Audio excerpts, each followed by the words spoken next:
Membrane potential started at resting, which is negative 90 millivolts, right? The first event that happened here was the opening of sodium channels, right? The only channel that opened here was sodium channels, and that completely depolarized the membrane, right, to about plus 30 or 40 millivolts, right? And then an action potential was fired here.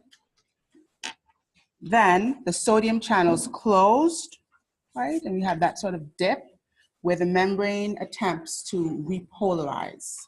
But that is interrupted. That is interrupted by the closing of potassium channels and opening of our fast calcium channels here. And that keeps the membrane in a steady depolarized state. As a result, we call this phase, phase 2, the plateau phase, right? This keeps the membrane nicely depolarized. And so we have this plateau in the membrane potential, okay?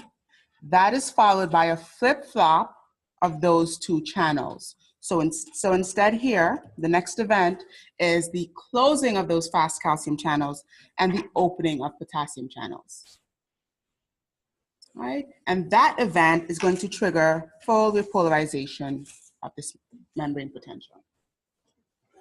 Okay, it's going to go all the way back down to its resting, which is negative 90. And at this state, the membrane potential for potassium is higher than for our other two ions, sodium and calcium. And so it's slightly more negative. Okay, that's why it's resting there. All right. So as a result, phase 0, we had an increased membrane permeability for sodium. Phase 1, we had a decreased membrane permeability for sodium. Phase 2, we had an increased permeability for calcium and a decreased membrane permeability for potassium. Phase 3, when we flip-flop those events, now we have a decreased membrane permeability for calcium, and we have an increased membrane permeability for potassium, which rapidly repolarizes the membrane here, okay? And then that is followed by resting, which we're back again down to phase 4, which is your membrane potential for potassium is slightly higher than that of sodium and calcium, okay? And then these are the events of ionic movement or ion movement in a contractile cell. I want that to be clear, okay? Only for those contractile cells that are generating the mechanical force of contraction in the heart, okay? And so we spoke about the two roles of calcium in these particular cells. Calcium was important in this, in generating, in keeping the membrane depolarized here, in affecting the membrane potential. But it was also important for the regulation of troponin and tropomyosin, right? That action of calcium that we talked about, where calcium binds to troponin, we expose the myosin binding sites, and contraction can go on. Okay, so those are the two roles of calcium in these contractile cells. Any questions on this? Okay, so we're going to move on here.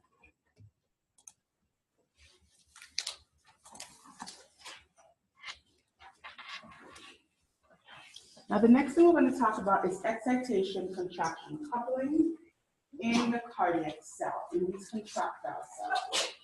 Right? We talked about excitation-contraction coupling before, so we're not going to get very detailed in the steps here.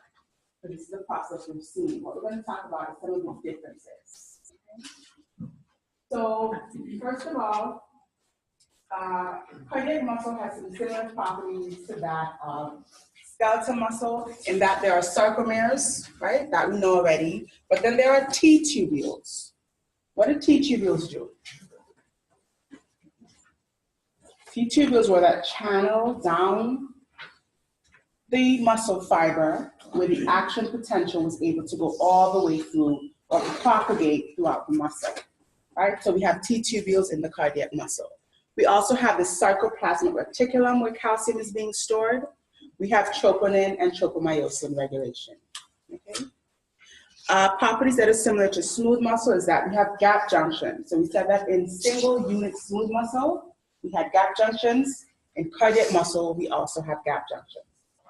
The second similarity here is that the source of calcium for contraction comes from two places. It comes from outside the cell, right, the extracellular fluid, as well as the storage area, the sarcoplasmic reticulum.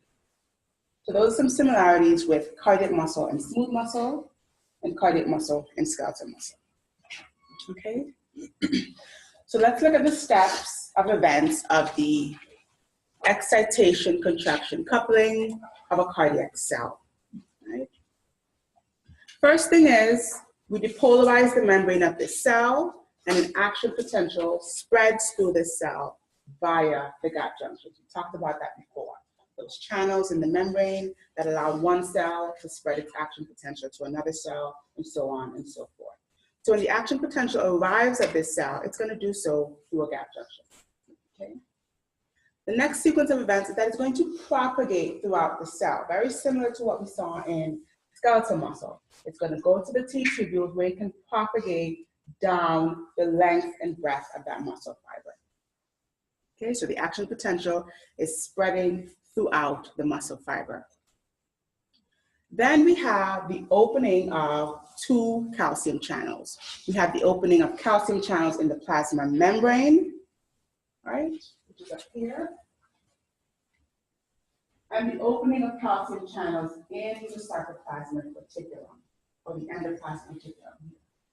Okay, so when these channels open, calcium now moves from the outside of the cell into the cell, but from the storage area, right, from the sarcoplasmic reticulum into the cell as well. So we have two sources of calcium. Both these channels open to allow the cytosol, the cytoplasm, to be flooded with calcium. Right, and that is the third step, or the third step, yes. All right, calcium now makes its way. What is this? What's that structure? Come on, guys. What's this structure? Talk about this first. What are those monomers forming? This was not last year. Come on. This is actin, right? This is your actin filament, right? And it's associated with troponin and tropomyosin, that thread. Okay, that is what we saw in skeletal muscle. Actin, which had your actin monomers associated with troponin and tropomyosin. Okay, and so when calcium binds to troponin here, it's going to do what? It's going to slide the tropomyosin off of those myosin binding sites. That is going to expose the myosin binding sites to what? What binds to the myosin binding site? Calcium. No. The myosin head, right? Myosin binds to the myosin binding site. Right? So when we expose this little black dot of the myosin binding site, when tropomyosin slides away from that binding site, it's now open and free for myosin to bind.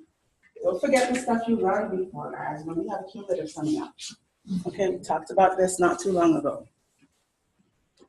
All right, so now myosin is free to grab onto these binding sites here, and that is going to stimulate what process? Cross-bridge cycling. Perfect, cross-bridge cycling. Let's walk through those again. You have the membrane depolarized.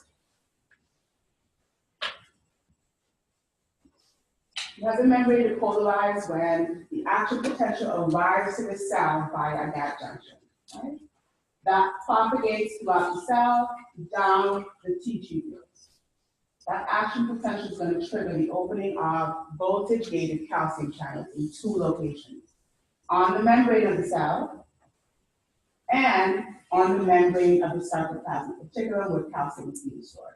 So now we have two sources of calcium rushing into the cytosol. Right? When that calcium enters the cytosol, it's going to go and interact with troponin, right, that regulatory protein on actin. It's going to uncover the myosin binding sites, right, where tropomyosin slides away. Tropomyosin is thread-like regulatory protein. It slides away, it unhides or uncovers these binding sites, and you can have phosphocytes. Okay, that is how the cardiac muscle cells contract.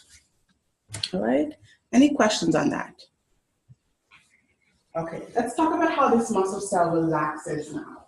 Let's talk about how this relaxes.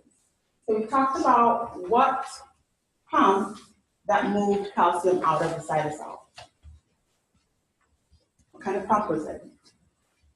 It was a calcium ATPase pump, right? So calcium ATPase pump is actively pumping calcium out of the cytoplasm.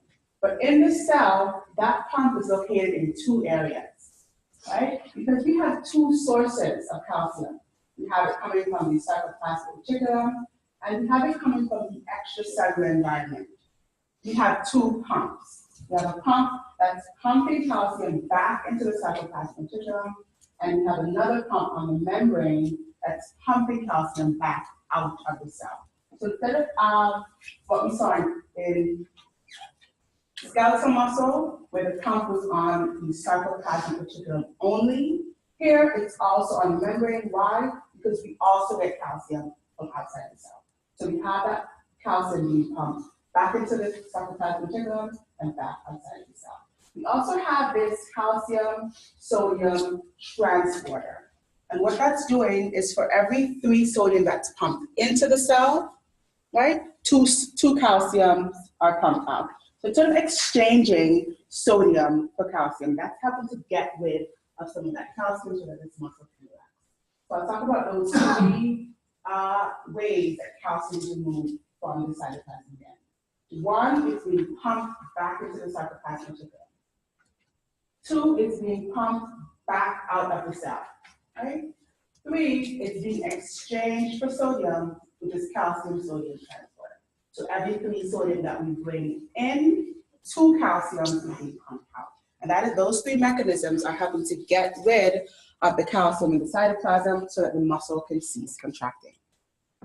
All right, any questions on that? Okay. So those 3 mechanisms of relaxation are here as well. So as we mentioned before, so again, don't forget this. In order for muscle to relax, this goes for skeletal muscle, this goes for cardiac muscle, this goes for smooth muscle. We have to get calcium out of the cytoplasm, okay? In skeletal muscle, we only had 1 mechanism of calcium coming in, so we had 1 mechanism of calcium going out. Here we have 3 mechanisms. We have a pump on the membrane, we have a pump on the cytoplasmic reticulum, we have an exchanger or a transporter that is pumping sodium in and calcium out.